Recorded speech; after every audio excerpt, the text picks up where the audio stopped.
What's up guys, Rogue9 here, and thank you so much for joining us today. We are just about to kick off the quarterfinals of the Rainbow Six Siege Invitationals 2018. With me today, Prodigio Pete.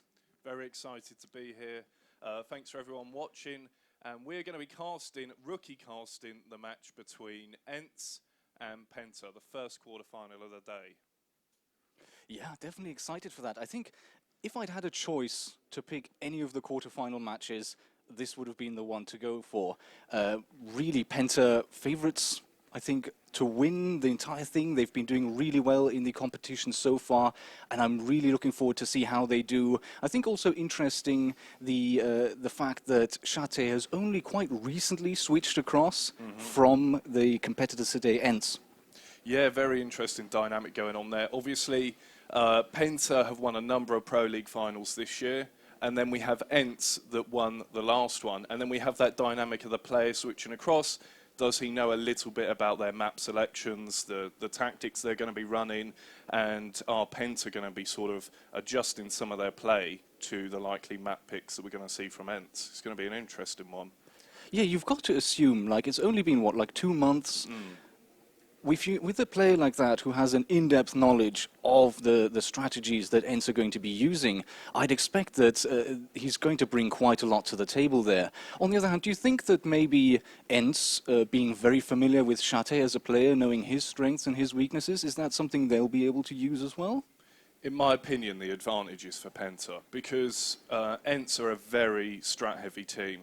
They're very tactical. They're not like a dynamic team insofar as they will just create something on the go, although they can do that, but they go in. Wilkie has a master plan when he goes into a map, and Chateau going over to Penta is able to relay all of that information, so I definitely feel that the advantage is for Penta in this match. But saying that, we are looking at two of the best teams in the world, you know, certainly the best two teams in Europe. They've both won Pro League finals.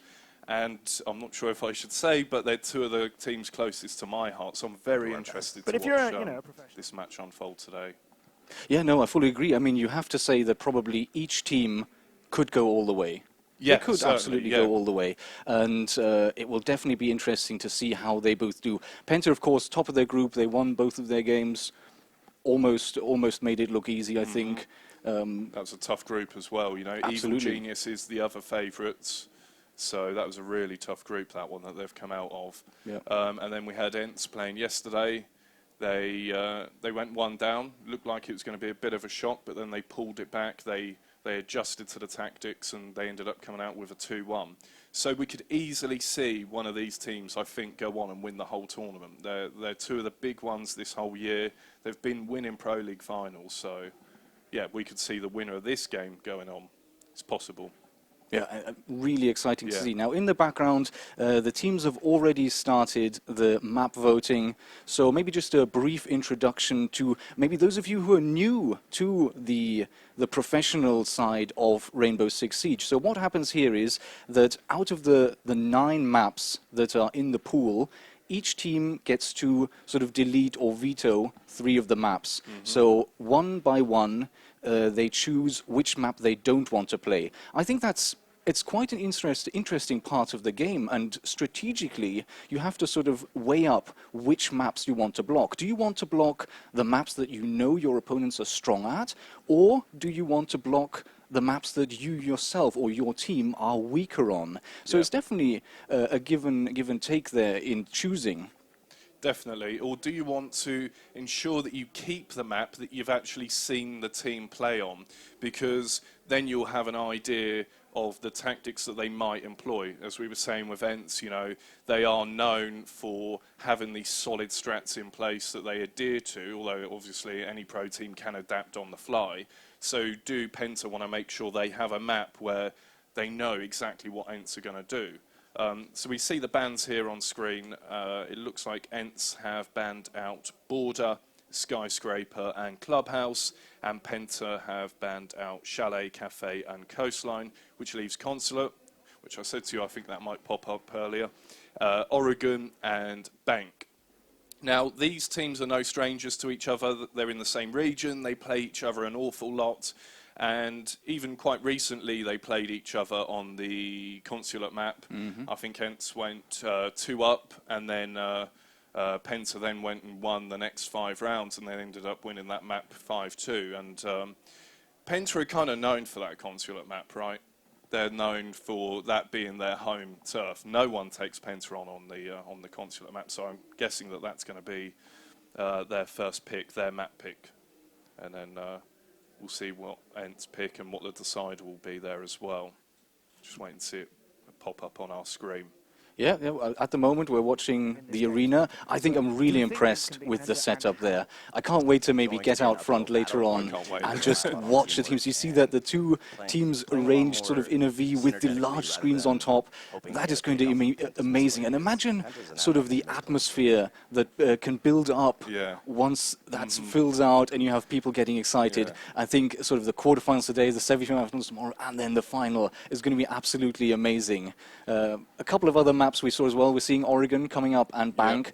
I think not really surprising there. Those are the sort of maps that we see most often.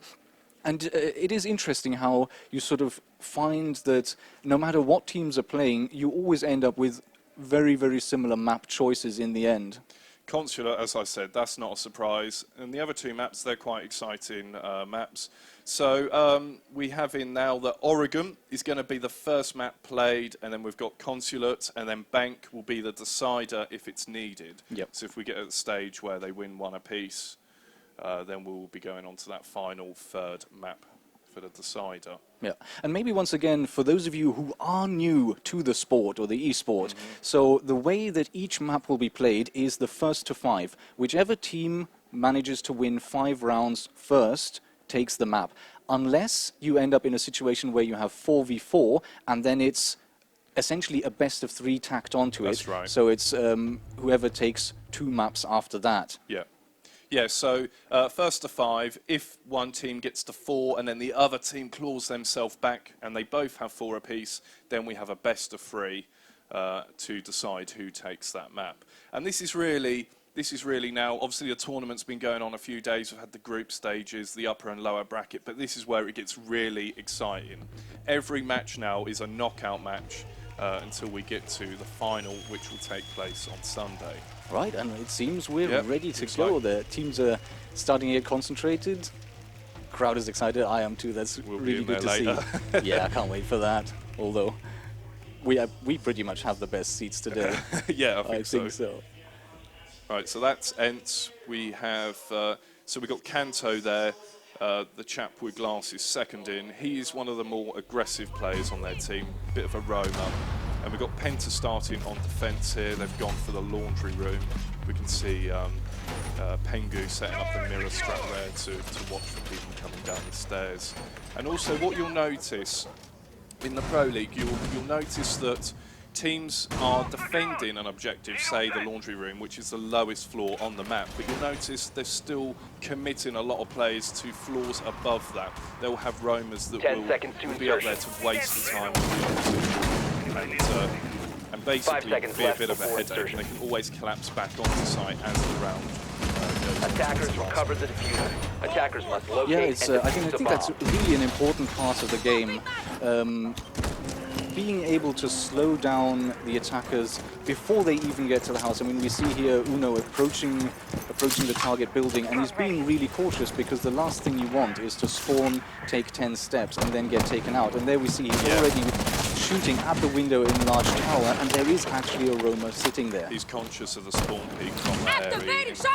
He knows there's going to be people in here. He can't manage to get his drone in, but he's just taken out an Ella mine. They'll have droned out, and they'll know there are people up top here in the dorm area. So their first objective, get these defenders out of the match, and then they can start making a move to plant the diffuser. But they know exactly where Ella is there. Uno just saw her, so they just need to commit. They might put someone on the outside window, just behind, just to come up and apply a bit of pressure if it takes too long to get around. Wait for it! Droning such an important part in this high-level play.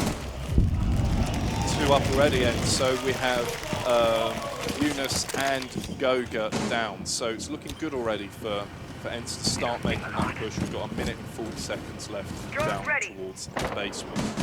Yeah, very successful there, managing to enter and almost essentially immediately take down 2 of the defenders, and then Shate goes down as well. Yeah, so now only 2 defenders left, Fabian and Pengu.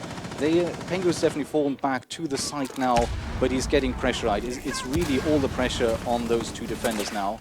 Yeah, we're going to probably have to see at some stage here, you know, Fabian trying to make his way back to help out Pengu, because he's going to come under a lot of pressure from those stairs. They're going to try and plant over at A there. But, oh, he's pulling one. No, they've pulled 2 back, so Kanto and Panari are down, so they're evening up the odds. So we could see a bit of a comeback here for Penta. There we go. So we're down to 2v2 from a 2 versus 5 situation. Wow. And that's the plant stop. That's an important part. Now it's 2v1. The plant has been stopped, but 1v1 now. All down to the last 40 seconds. You probably assume that this gunfight is going to decide the match. Certainly this round. Wow. Okay. Penta pulled that back. Can you believe it? That was really that was such an amazing comeback there.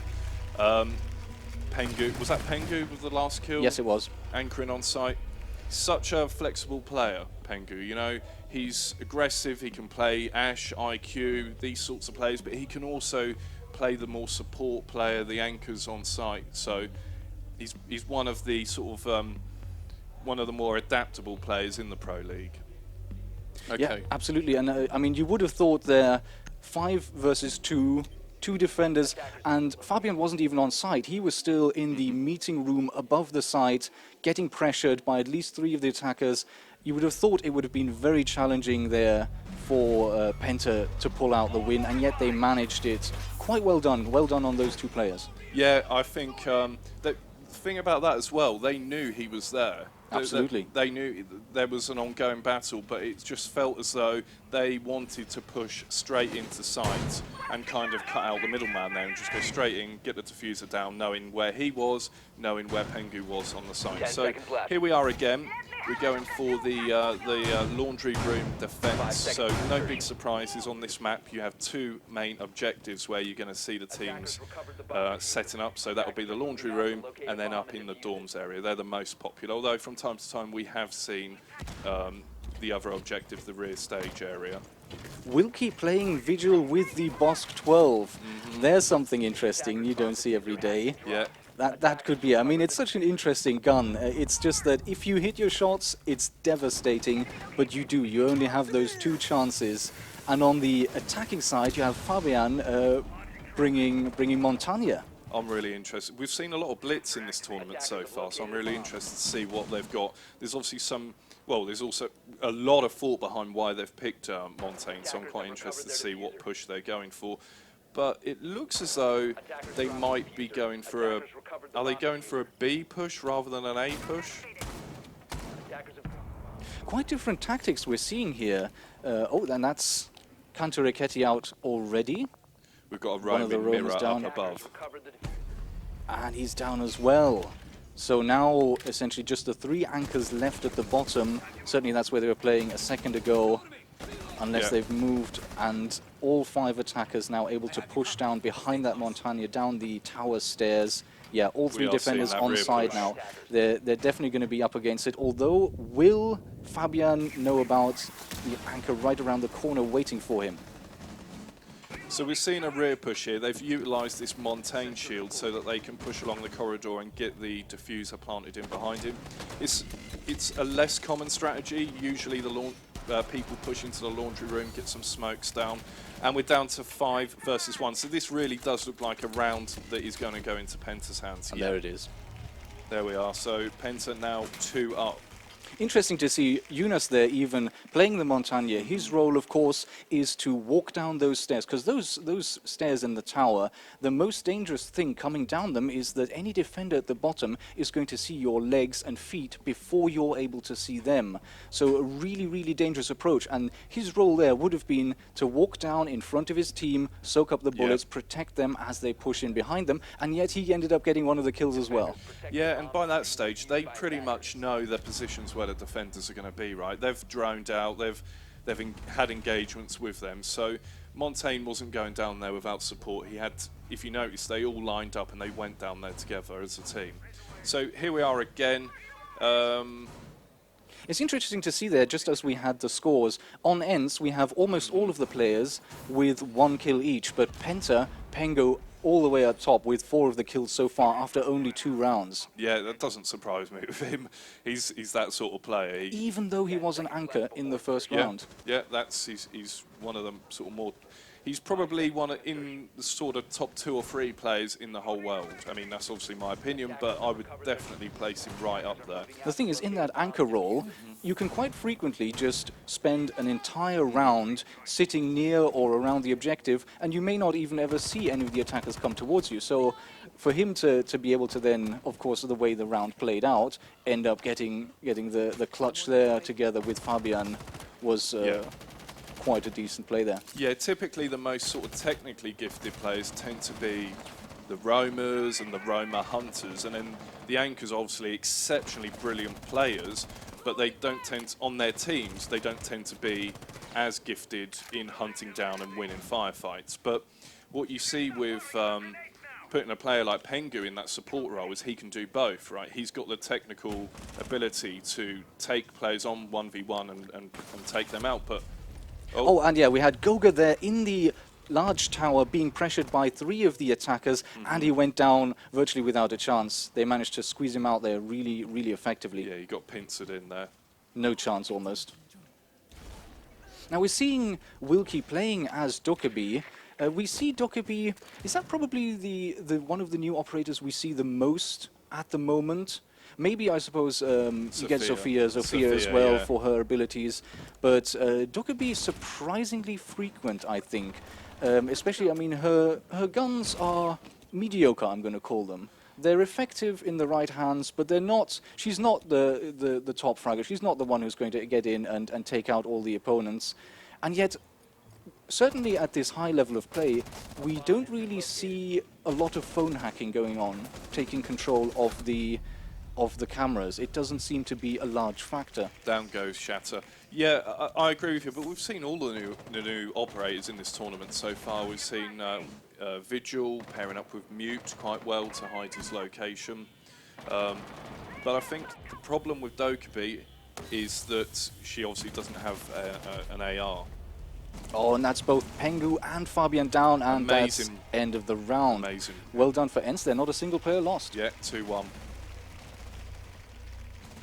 The thing about Dokkaebi's weapons, though, just coming back on that, the DMR does have very slight recoil. Yes. So in the right hands, you can get a lot of shots down range very quickly. And absolutely accurately, as you can basically shoot it as fast as you want to, and there is virtually no recoil to deal with.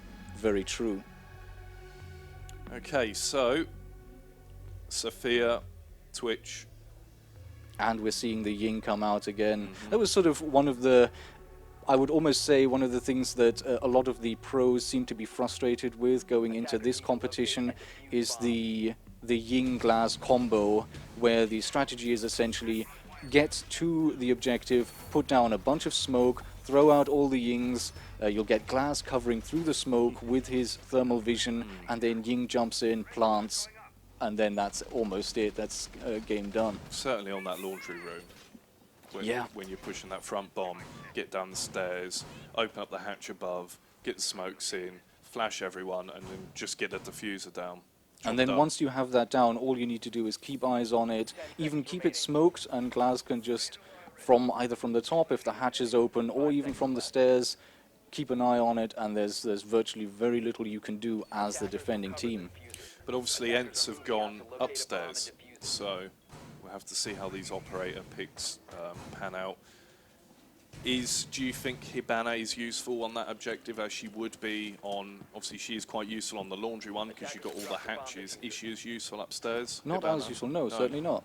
I think there are probably other operators you could throw in there that may give a little bit more to the team. And that's where strategy comes in, strategically picking which objective you want to play as the defenders to try and sort of make the attacking team have to double guess and pick the right operators for the objective without being sure what it will be. Shate, though, already made entry now into the top floor. 3 of the attackers on there. I think we're going to see a fairly quick push here as Fabian goes down. Yeah, so we have a roaming, was that Kanto as Ella roaming around? Yeah, we're traded back, so that's Boonsy now down to its 4 versus 4. Interesting, there was me talking about the attacking team of the Penta have already made entry to the top, and Fabian gets killed outside.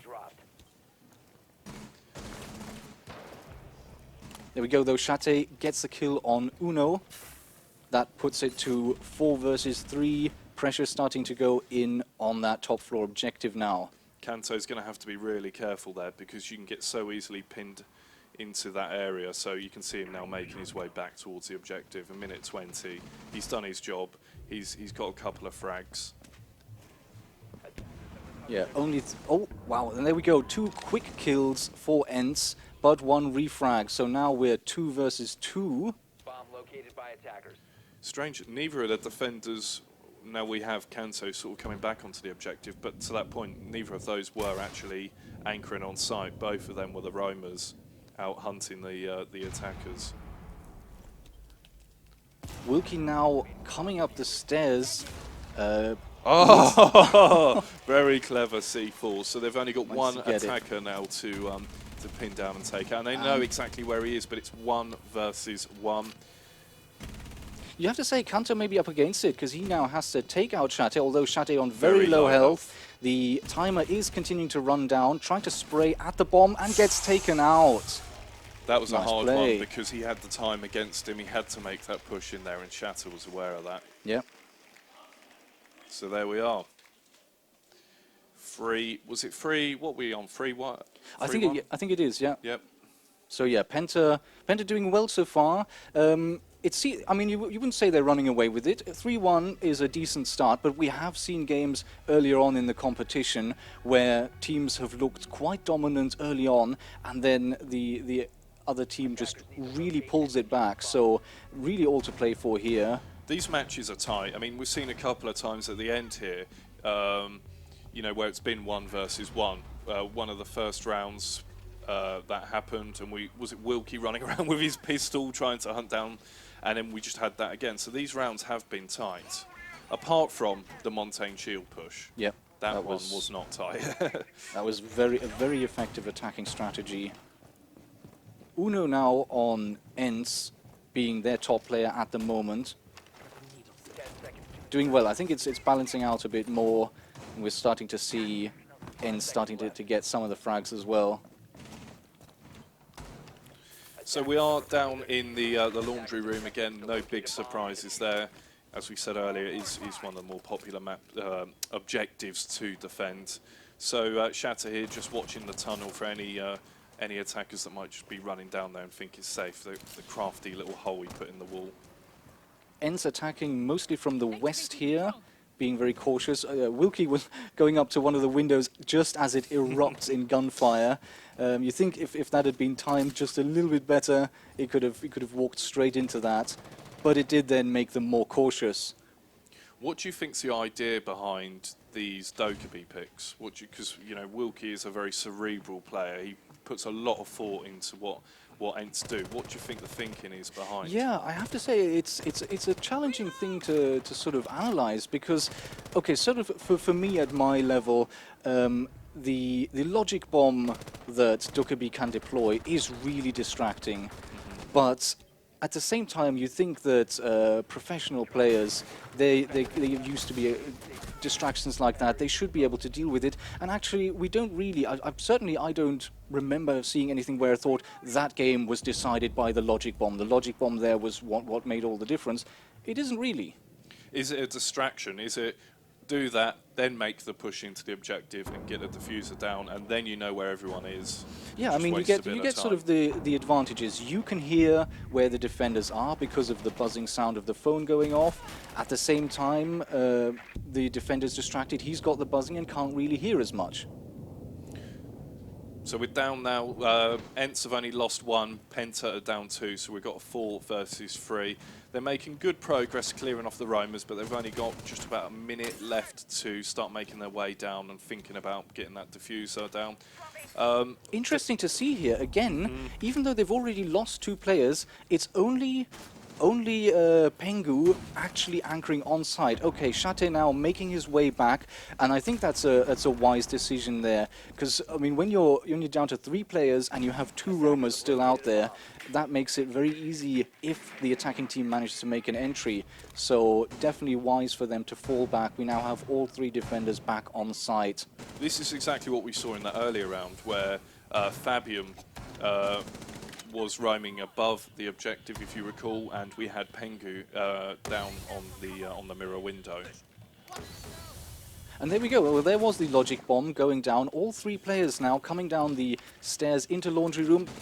Oh, and that was, wow, he got... What amazing. What a play! What a play there from 3 kills Pengu. virtually in half a second. Yeah, really well timed C4 there. Very good play. So it is what we thought with the logic bomb. Get the logic bomb off, get the smokes down, then plant a diffuser. Yeah, exactly. And then, despite the smoke there, yeah, no question, just put the C4 in, set it off, took out 2 players, which was maybe a bit of luck, but certainly a great decision. Spray in with the primary weapon, the Vector, done. If you see that smoke go down, you just have to fire some shots into it, because you know at that point what they're going to do. They're going to be in there somewhere. They're going to be in that smoke, so you've got to spray some fire into it. Do you think maybe, because there were all 3 of the attacking players, all 3 Penta players in and around that smoke, do you think it would have been better to have someone at hatch? Was the hatch open? The hatch was open above, and there was a player up there. Oh, okay. Yeah, looking down. Wowie, look at that. Pengu running out away with it. 2 deaths, 9 kills, but Shate doing well as well. A much tighter fit if you look at Ence. You know, they're spreading the kills around quite nicely there. But yeah, I do remember some time ago Pengu having a really amazing match on this map in one of the Pro League finals and just absolutely clutching. And he was playing as Smoke then as well. So here we go. Looks like we are going to be in the dorms. No big surprises there. Wilkie setting up some defences on the ground floor for the roamers, just to give them a bit of protection so they can't get pre-fired through those soft walls. Yeah, that's really interesting to see as well. I mean, normally when you're in ranked, you'll see most of the defenses going around the objective itself. But then once you get to sort of this level of play, it becomes about holding the entire map and maybe setting up little areas where you can engage the enemy, slow them down, if necessary, fall back, open up corridors either through walls or ceiling hatches so that you can rotate away quickly if you manage to survive the engagement. Interesting to see that. Just good use of utility to help give some defense to those roamers down there so they can't get easily droned out and shot. So we're just checking off 1 minute down. They're just checking off and trying to eliminate all the roamers. They know that that there are some on the floor below. It's just if they want to make the quick push and yeah, they're pushing already. Yep. Yep. And again, you see that strategy, the standard of Ying putting out her candelas, but getting taken out. Oh wow! And there's oh, nice plays there by Bandit collapsing back onto site. 3 Penta players down in that push. Yep. And there goes the 4th. So there's only Goga left as the IQ. Yeah, very challenging for him to sort of make any push into there now. That was such a risky play, but it was exciting. Just to say, look, we're not going to go and we've wasted a minute. We're just going to go for it, smoke it out, throw down some of those candelas, and just get that thing down. It didn't pan out this time, but I like seeing that. It can be really effective. I mean, when you're still relatively early on in the round and the defenders are maybe partially roaming, spread out throughout the site, defending all of the angles, if you make a concentrated push in through one entry, you can get away with it. You can get the plant down quickly and hold off the defenders there. Didn't work out this time, but definitely a bold move and well worth trying. It's unexpected though, right? If you expected it every round, then you might sort of adjust how you defend the map. But because you expect the attackers to go out and try and find out where those roamers are and eliminate them before then going for the objective. That's why you set up the defence as you do. But every now and then, doing that and actually going for that quick rush towards the objective can pay off. And maybe that would work for Ence, because we've seen time and again Pengu as the lone man anchoring. We've seen, you know, Shatter coming up those back stairs and tending to roam, even though he's playing as a one-speed. Attackers have recovered their diffuser. Attackers are moving out to locate Pengu playing on the smoke again here. I think she's sort of been oscillating between either smoke or mirror, depending on where the site is, which sort of gadget brings more utility and more usefulness.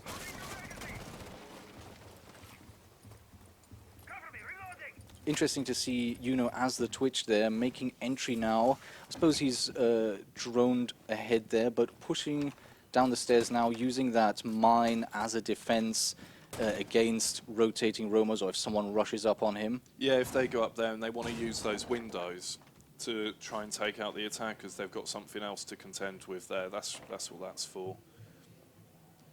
It's definitely a worthwhile attempt. I mean, you think most of the time pro players like these guys, they're aware of those dangers. They're always watching for the lasers that you get off the claymores.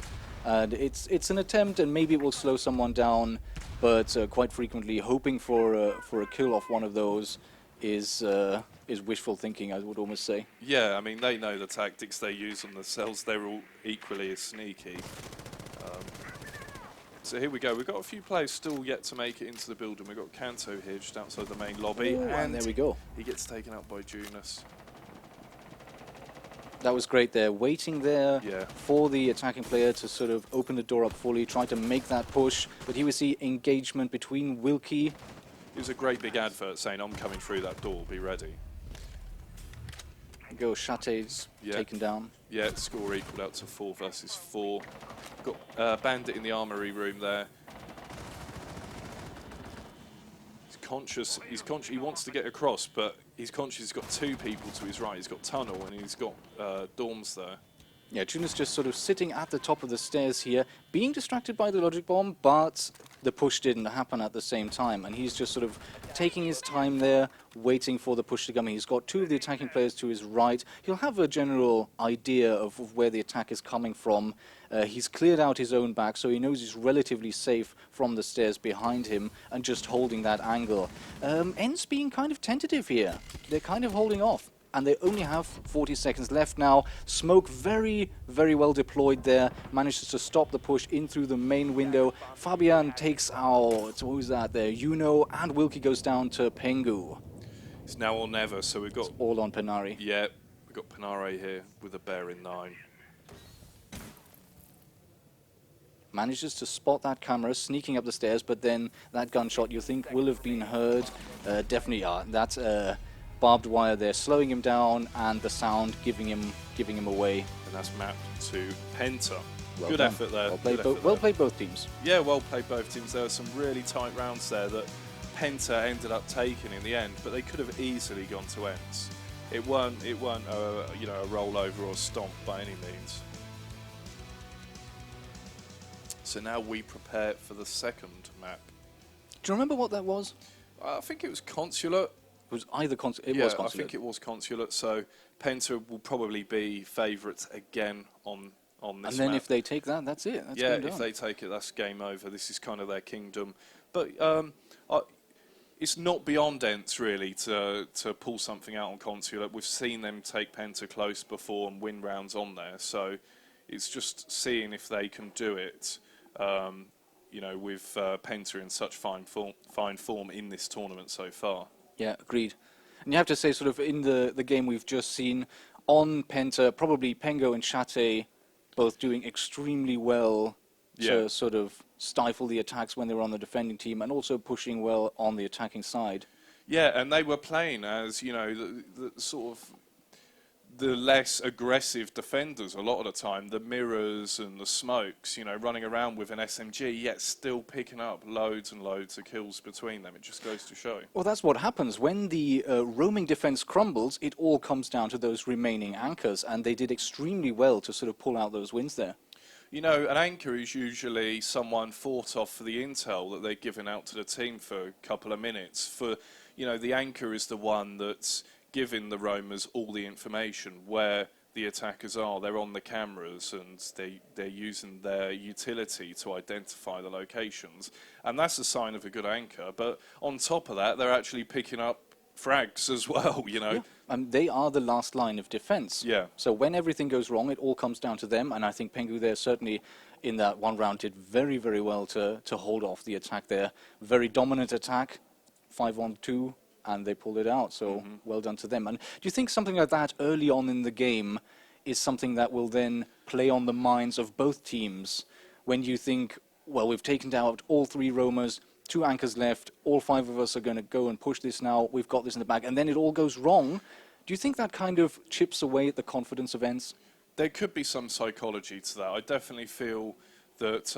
and I was thinking as well, there was a time where when Ence got them down to 2 men, and I felt that maybe they was a little bit overconfident, being 5 versus 2, to then just push in into the laundry room.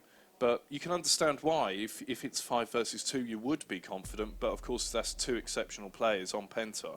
So here we've got the replays on screen from that last round. Yeah, I like that they included the kill from Montagna. Yeah, because that was really not his role, and he just goes down, puts the shield to the side, gets the pistol out.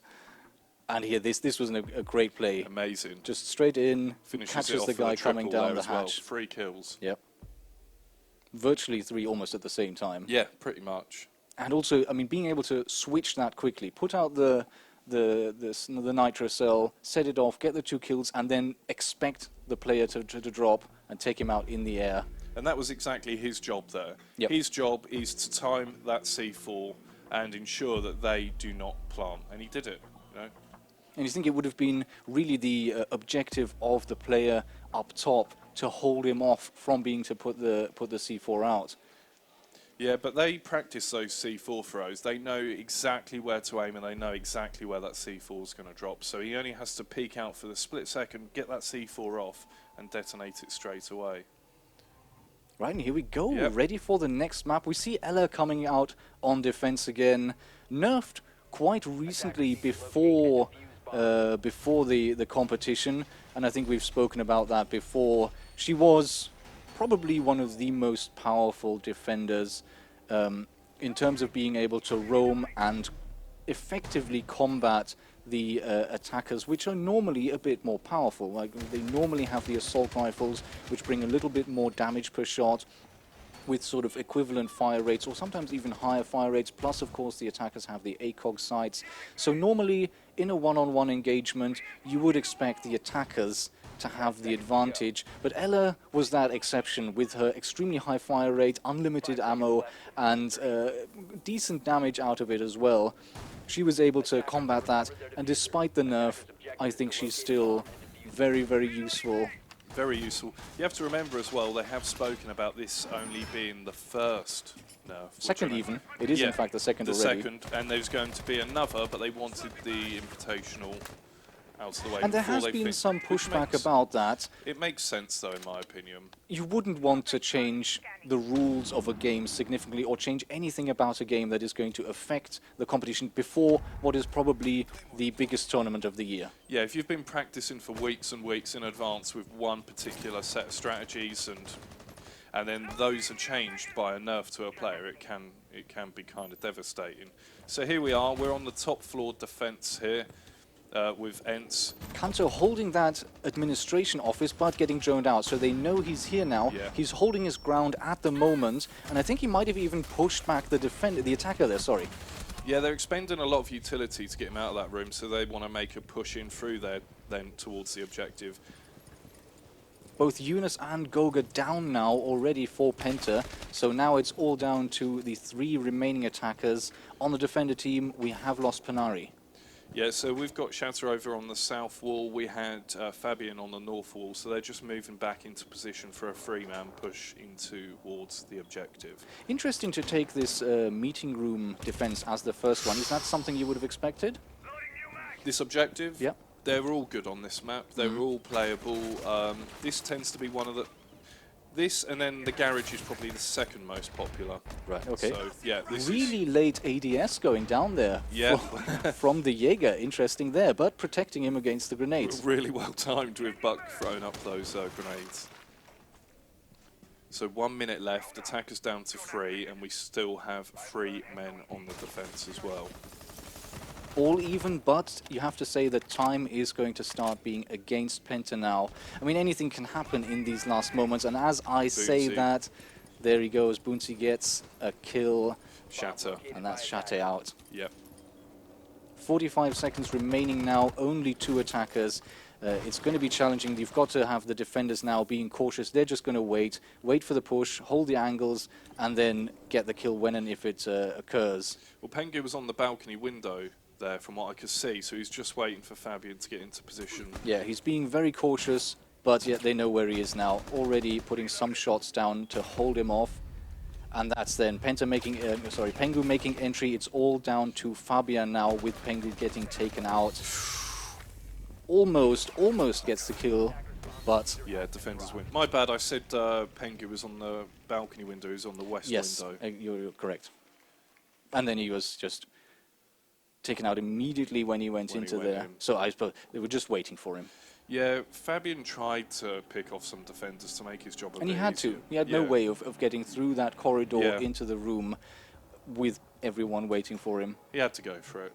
He had to go for it. And he's come out of stickier situations than that and come out on top, you know. So... Right, where are we defending here? What are you expecting? Another top floor? Or maybe... Yeah. I'm going to say yes. Nice prediction. I like it. Yeah, that's the best predictions. You wait until you see it and then you go, yeah, that one. That's cheating. You don't win the lottery doing that. Fair enough, fair enough. Here we go, Pengu again.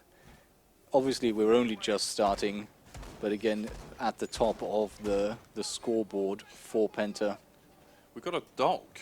We've got a dock. We don't often see a dock, so I'm interested to see what the thought is behind that. Are they just looking for someone really heavy to anchor on site? Yeah, I think Doc certainly, depending on his loadout, can be a great spawn peeker, since he can put that ACOG on. Yeah. And it makes such a difference when you're fighting at distance. Being able to zoom in just that little bit extra can make him a really, really dangerous person to sort of play windows. And as we say that though, Ence managed to push up to the target building without really being contested.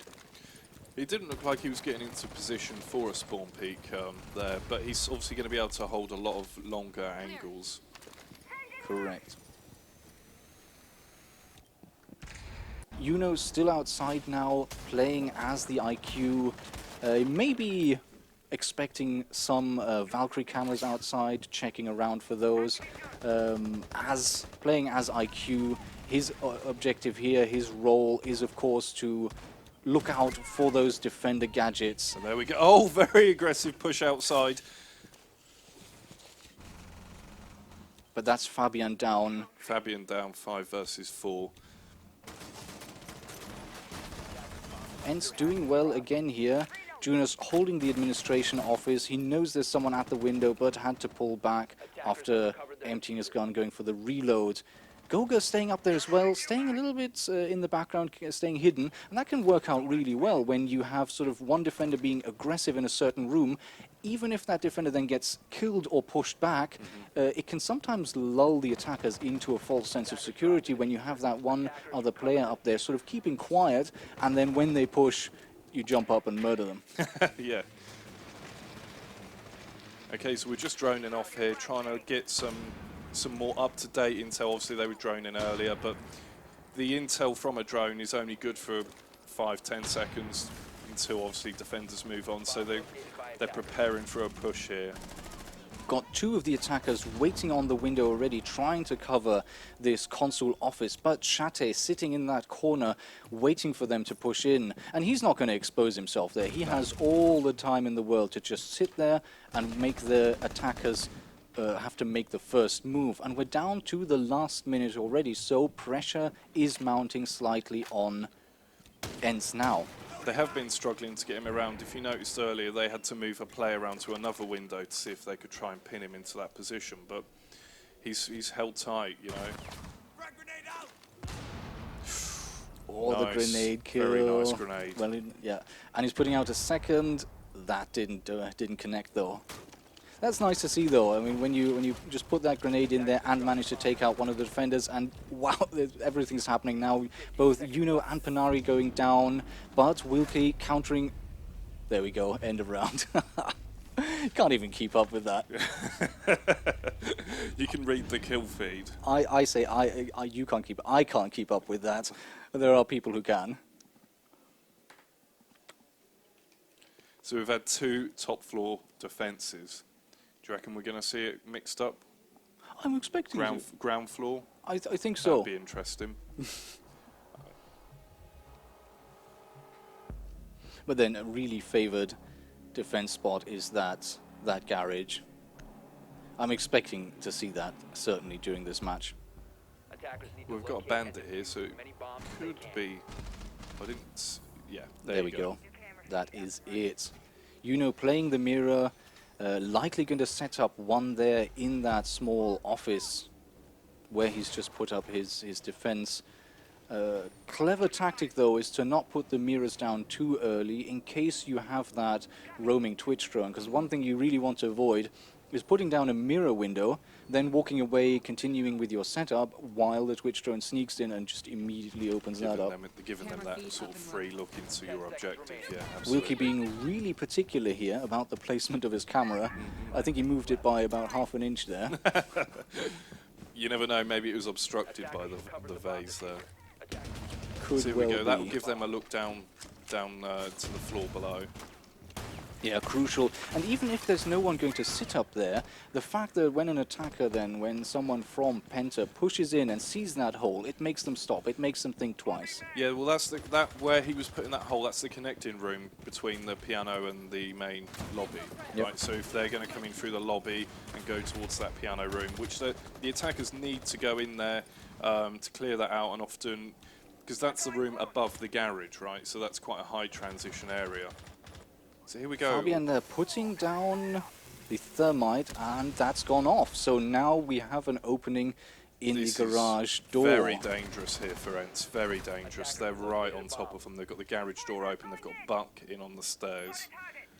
Yeah, and we've seen that go wrong. I mean, we've seen in earlier maps, earlier matches of the tournament, having very strong defensive setup, and then all it takes is for the attackers to get in just behind that white van, put the plant down, defend from the outside, and ending up pulling out the match. Yeah, they're not hanging about. You see Wilkie got pinned there in the piano room, as we were saying earlier, and now they're ready to make the push down into the objective and get that planted, probably behind the white van. Sophia using her grenade launcher well there to put out the concussive grenades, stun the defender around that corner. And of course, it's also a great indicator, because when you know those grenades going off using the proximity function, you know there's someone waiting there. Yeah, and not only that, just stunning. The stun is so powerful. Yeah, and you then know you're free to go in and plant. I mean, once you're stunned, it's very difficult, even if you know you're going to get pushed and you know from which direction. Trying to defend against that push is very, very challenging. It's not impossible, but it's definitely challenging. And as we say that, though, Diffuser is down by the corner of white van. The diffuser is down, but if they can get in, yep, they can plant it there. So it is going down behind the white van. We might see some smokes come out now. Yep. Ooh, look at that. Down. Is that Pengu getting a knife kill? I believe it was.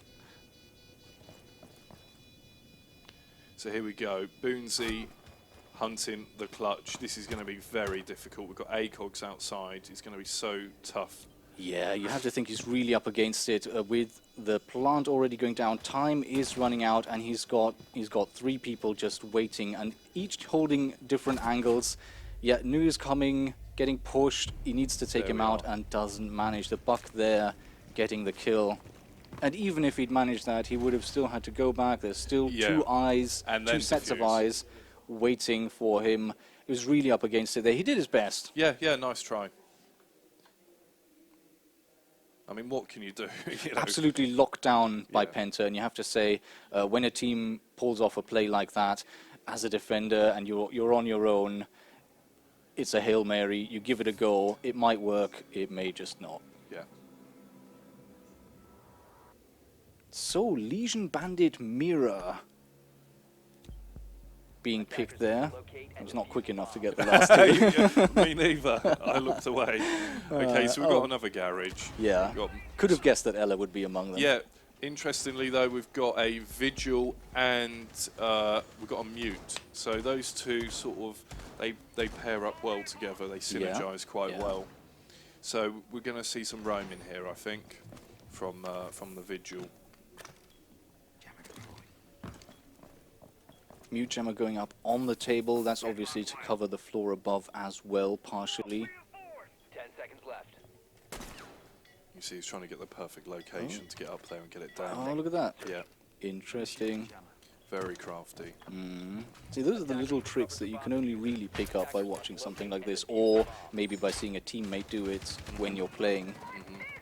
Or, I suppose, the third alternative is you go into an empty map and just try climbing on everything. Any new player can learn so much from watching the pros, just seeing what they do, and they can take that back into their play with their friends, and they can form tactics around what the pros do. It doesn't have to be identical to what they do, but you can take little ideas and adapt them. Panari and Uno doubling up on one of the windows, and they do have Pengu waiting for him there. He's given away his position by shooting, although he is using his cloak to protect himself against getting droned out. And he's been quite successful. It seems like they've backed off from that window. Ence has backed off. It's a crafty little position, because obviously what they're trying to do is get Goga out of the bathroom area so that they can make that push down there. But he's sort of protecting Goga in that position. But also they're not quite sure where he is, because you imagine you drone and you just get that static appear. Yeah, so you know he's somewhere, you just don't know quite where. And he's doing quite well also to hunt down those drones, use his cloak to be able to pop out, take them out without even getting seen, and thereby protect his teammates from getting droned out as well. Yeah, I mean, in the past we've often seen a castle played in that strat, and the door will get castled up, and it just gives that little bit of extra protection. But it seems as though Pengu is providing that protection himself to Goga. Oh, we're seeing the mirror window now getting opened up from the lobby. Yeah. Oh, that's a really nice pick there from Goga.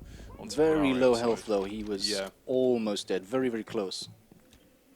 Having to fall back, and I think that's a wise decision. As a roamer, once you're down to that little health, you're probably better off falling back and helping in the defense of the main objective. You'll notice he's actually been reset now as well, so he's up to half health again. So someone will have shot him in the foot and just revived him, basically. You have to be incredibly careful with that now, especially since the weapon damage of all of the sidearms was buffed. Yeah.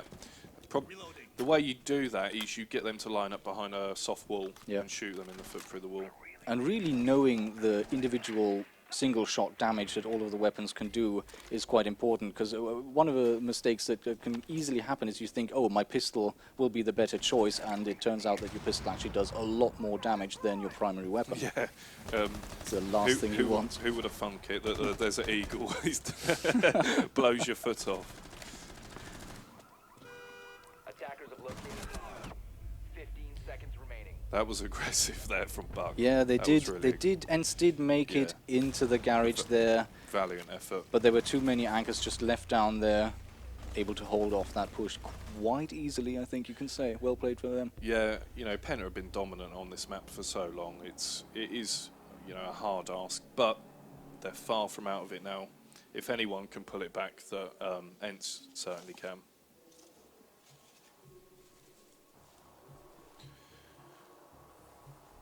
Any predictions, or are we going to wait to see?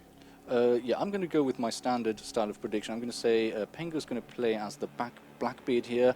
Kanto's definitely going to choose Ella. Those are the best kinds of predictions, no? Protect your bombs from being defused by attackers. Top floor again, here we go. So what we'll tend to see here with Pengu is, you see the balcony at the bottom of the screen. Yep. He'll be rappelling up there, and he'll be holding down. You see where Boonsy is. He'll be getting lines of sight if he can, if they can open up these walls all across that top floor. So that's a really dangerous position. And Pengu's actually known for taking up that position as well on that window. Yeah, and that's definitely the strength of the Blackbeard, being able to sit at a window, having his face protected, at least for a couple of shots, being able to hold the angles more safely, and also then having the high damage individual shot weapons there. makes him a very dangerous. And of course, on that balcony, he has got a direct view onto A-bomb. Yeah. What you might see someone like Smoke sort of anchoring in behind the bomb. You do tend to see at least one player on the defensive team anchor in that room and try to keep that attacker from getting into the building for as long as they can, because that's a really typical push. Also seeing Capitao come out here. Quite interesting. I think he'd fallen out of favor for quite a while, but great to see him come back and also come back into competitive play after the buff of his weapon. Yeah, I mean, if they go in through that balcony and there is a defender sat behind the bomb, it's just an instant way of getting them out. You know, there's no danger of a Jaeger ADS stopping those firebolts. And I'll tell you what, I mean, a lot of people probably counted out Capitao simply because of his lackluster firearms, but his gadget is actually quite useful in the right hands and in the right situations. Oh, the drop shot not working out there. 2 players from Ence down, but trading out very quickly. So now we Lots are of quick 2 on 3. trades. 2 on 3. 2 on 3. So Penta down to 1 now, so this is looking very good for Ence. It's all down to Chate as the IQ. He's carefully trying to make his way up the spiral stairs. He knows there's a defender up there, but you've got to say they're going to... They don't know he's there. They didn't know that he was creeping up inside, so that was really nice. Bandit was looking, I think, the complete other way. That grenade might be a bit of a sound distraction, and he goes back up the stairs again. It may also just be something preemptive. In case he wants to use those stairs later on, he's cleared out some of the barbed wire. Yeah, very true, yeah. But now he goes, he's on... Oh, very close at the end there. He got a nice look into that bomb Yeah. there, but just got spotted instantly. Yeah. Very nicely played. So Ence are on the comeback here. Was that Jaeger himself there sitting in the stands? Did you see him? I didn't There was actually. someone in... What, in the crowd? Yeah, in the crowd there was someone in full costume giving a wave. That's quite nice to see. There are a lot of people that do really, really great costumes. A lot of amazing cosplay going on. Yeah, and of course there's obviously the part that is organized, but it's really nice to see spectators and fans come into Really the arena. get into it. Yeah, the festival absolutely. spirit. You know what? I was sort of considering maybe getting a helmet and some dark glasses, putting together my Blackbeard cosplay. You think that's something I should be looking at in future? Maybe. You're halfway there. It's just too good of an opportunity to miss out, but we'll see. We'll see about that. So here we go, top floor defense again. Penta setting up. Ence obviously know what's going on. They themselves have the Blackbeard, so they're going to be getting onto the balcony window. Yeah, mirrored strategy almost here. Interesting to see the mirror window there from the bathroom looking into that sort of reception area. And Penku, he's there at the moment. Do you think he'll probably be anchoring from there? I would not think he would stay in there, no, because it's too easily... you can get pinned in there too easily. Oh, and actually I see that now. He's actually got the mirror facing the other way around. It was black, so I mixed that up. So that's actually facing the other way, allowing them to view into the bathroom. Mm-hmm. That's actually quite clever from there as well, because anyone trying to make entry into that bathroom is going to get spotted and will have a challenging time certainly sneaking in and establishing a position and an angle. It is a really interesting place, because depending on what they've done with the other walls, they might be able to sit back in 2 or 3 rooms away and see into that bathroom if there is a push through. You know, getting the grenade out, cooking it, but thinking twice and sort of double checking with his device. Taking the grenade out again now. Let's see how that's going to do. It's out. No dice. He knows he's got a defender in there. He's being cautious. Actually, that was pinged as well. And we've got actually the mirror window. This is also really clever, holding that administration office from the bathroom there, or was that the kitchen, sorry. You see Wilkie just got that opened up. Really nicely done, and being a real nuisance now with his shock drone. Yeah. So that's just evened up the fight over that. Now, with the window open, of course, it becomes a two-way street, and we've got Uno here just waiting at the window for someone to pop up his head. Yunus there then making the dash out, managing to pull back, although he's not retreating very far. He's just sort of setting up a different angle, trying to get himself into a slightly safer position, relinquishing control of that room, but then hopefully setting up an angle where he can catch an attacker, coming forward. Yeah, I mean, we're almost 2 minutes in and they're just struggling to get their way into the building. So the defence really are doing exactly what's been asked of them, although now we do see IQ in there and she's about to go and pick up Kanto. And just exactly as you said, Blackbeard hovering around that balcony area, abseiling there, just keeping an eye on things. Drinking a cup of tea. But then, as we said, yeah, two of the Penta, the two injured players already going down, and then on Ence side, we've lost Hibana. Bomb located by attackers.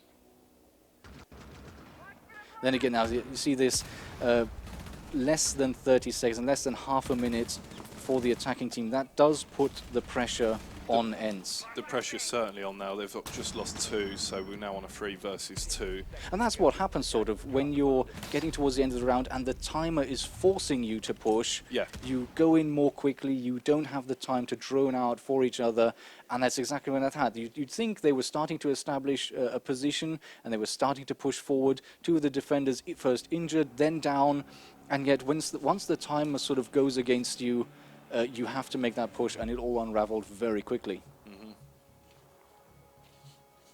Yeah, because you know in those situations, the attackers know it's a less than ideal time for them to make that push, but they've got to do it. You have got to to give have it a a go. go. Yeah, and that's when the most exciting times, you know, the last sort of 30 seconds of a match is always the most exciting. You can have a minute where it just doesn't seem like a lot's going to happen, but it's just gathering intel, finding out where everyone is. So we're on match point now, game point as well, 4-2. So if this defense is successful for Penta, they will go through to the semi-finals. No, that's Penta's attacking. This attack, sorry. Yep. If this is a successful attack, they go through to the semi-finals. Yeah, and you have to think they were probably anticipating the location below there, because you have both Pengu and Fabian with the entry operators there. point. You've got the thermite that can open up the reinforced walls, and of course then Hibana, played by Pengu as well, as sort of a backup in case maybe Bandit Trick goes down and manages to neutralize all of the thermite charges. You've still got that ability to open up some of that wall, at least partially. They're really well set up for this objective. They've got everyone they need to make that push in. You'll note, for example, they don't have a Thatcher and they don't have a Twitch if you know, if the wall is bandit charged, but they'll go in above. Yep. And that's how they will take out those bandit charges, or they'll just breach through the door and then just fire straight down. Yeah, that side door, That exactly door. where Chate is now. You've got a great view onto the front entrance door of that garage. So any push from there, as long as the defenders don't manage to hold him off, he can stop any kind of defense of those reinforced doors. That's exactly what he's doing. He's got rid of the barbed wire. He's just having a quick... Benari waiting for him though. He's staying ready. Yeah, he knows what's coming. He knows the barbed wire's gone. So we're 1 down, Attackers have 5 located a versus bomb. 4 in favour of Penta. Benari really though has to split his attention there now. If he's, and there he goes, he Really gets the kill. important kill, that. Yeah. Really important. Because, I mean, he's trying to bandit trick, but at the same time, he's getting pressured by one of the attackers there, by Chate from the door. Yeah, quite a good decision. I mean, it worked out perfectly for him to move across and take that out. But there we see IQ in the press room above the piano room. taken out, though, so that was Yeah. her. Yeah. Nevertheless, successful. She managed to just take out the batteries at the right time. Door opened up, and at the same time, we now see Pengu in the bathroom, opening up the hatch, creating more sightlines, more opportunities to drop down and push that attack. Yeah, it is, you know, Penta are doing well. They've still got over a minute. They've got the doors open, so they're just getting themselves set up to push in, like we saw earlier, and get that diffuser down behind the white van. He's just spotted that Ella was near pipes. And that's just, you were saying earlier, it's only a split second. It's so quickly how it goes. You put that drone down, he came off his drone immediately and pushed forward, and there was no one there. Yeah, that intel is good for Seconds, yeah, a few seconds. if even that. Which is why you'll often have a teammate drone for Pengu you. is trying to bait out one of the defenders here. They're kind of in a stalemate. That's Wilkie as the Valkyrie, both holding angles facing each other, trying to sort of bait each other into showing their faces. They know they're there. Pengu now making the push and getting taken out.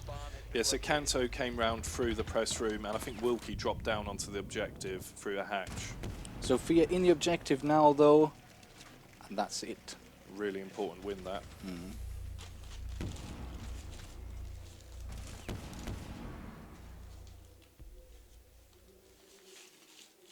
So do you have the do you remember the scores?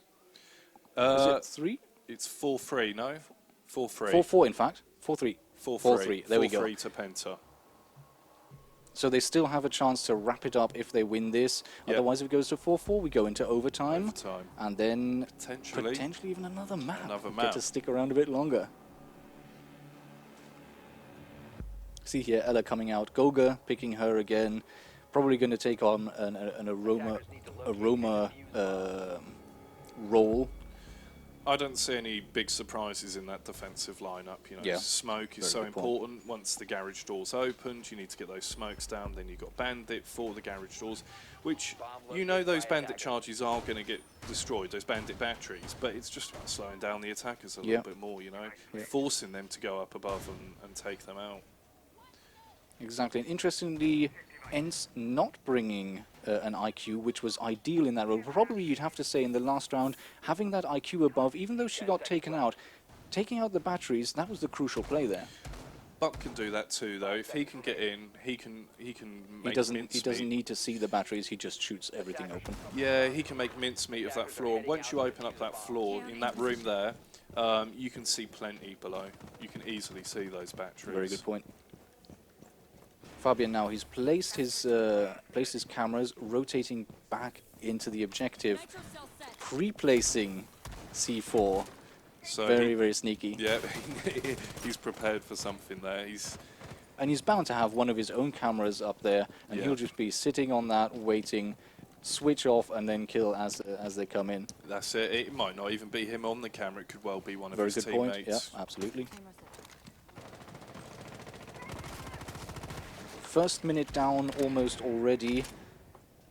Ence a little tentative. They're being cautious. They're making sure that they all stay alive, that they don't lose any players unnecessarily. And we're seeing, compared to earlier rounds, quite a lot of the Penta players anchoring this time. Interesting though, the defense of that wall just crumbling almost instantly. We've got now 2 large sections opened up by Boonsey. Yeah, a good 2 minutes. So they're making good progress here. You know, they've done the main thing. If they're ticking off a checklist here of things they need to do, that's number one. Get that garage door open. Locate the roamers. Are they all anchoring on site, or are there people that are potentially going to be a problem? Yeah, we've still got one of the roamers upstairs. I'm not sure that Ence are actually aware of that. That will probably be Goga, my assumption is, as the Ella player. They've got to be, yeah, definitely Goga still above.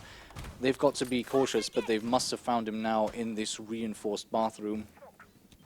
Yeah, they're applying the pressure now. They've got one either side, so it's looking he's looking a little bit grim. Although I don't know, he's got the hatch open. So Yeah, he can. Oh, and he tries to rotate out, he doesn't tried. make it. His corpse flops to the floor of the garage. which means that position is then transferred straight over to the attackers, who can also use the hatch. And there you are. That is exactly it. It's great opening up sort of rotation holes, but once you forfeit the position, it can be used against you. And the same sometimes goes for mirror windows. When you're using that outside of an objective, looking in, trying to protect that objective, if someone comes up behind you, takes away your position, it makes it all that harder. I love that aspect of the game, the risk reward. You know, you take the risk and it can have a really big payoff, but you transfer that over to the other team who can then utilise it. So we're moving into overtime now, 4 versus 4. Defenders, protect your bombs. Interesting stuff. I mean, obviously this map, Penta are known for it. Would you have seen this getting into overtime? Like I say, last time they played, I think it was 5-2, and Ence did win the first 2 rounds. So, you know, there are no pushovers on. They're quite happy to play on this map. But it is still, you know, you think of a football match or a sport match, you have your home ground, and I always think of Consular as Penta's home ground. Yeah. It's where they love playing. And time and again, when teams have been happy to take them there, they've come unstuck. Because they always just put a little spin on a tactic they have. They just, you know, they just change it ever so slightly, and teams obviously they've watched back the VODs, but they're not quite prepared for the changes that they've made. Yeah, and that's one of the wonderful things of Rainbow Six Pro, of the Pro League and the Pro tournaments, is that you have to have that constant give and take. They see each other's strategies, they see each other's setups. Of course, there are standard things that you see over and over and over again, and because they just work, and that's something you just have to put in position. But then tweaking the strategies both on the attacking and defending side by all teams, that's what makes this interesting, seeing how it evolves from one tournament to the other. That's really great. And these teams know each other so well. Yep. They have played so many times. It's not as though they've played 2 or 3. They play all the time in the European Pro League to get to the finals. So they're really accustomed to what each team is going to do. And as we said earlier, we've got, you know, Chate on Penta now, who's given them extra intel about how the strats pan out for And as you speak of him, there he is, anchoring as Doc, holding off the push from that window, although he did have to retreat a bit. Fabian now below the objective as the pulse. He's still got his nitro cell. If he picks up a couple of the attackers pushing in, he can just blow them up from below. We might see quite an Is interesting... that the plant going down though? Chate moving up, easy kill there. It was a risky plant. It could have worked out if he'd managed to get it down. You have that 7-second plant time, but Chate was still hiding in that little corner of the console office, ready to pounce, and he did. They've really had so much trouble shaking him out of that position. Yeah, it's not the first time. That seems to be sort of his position when they're playing on this floor. Come and get me out of here.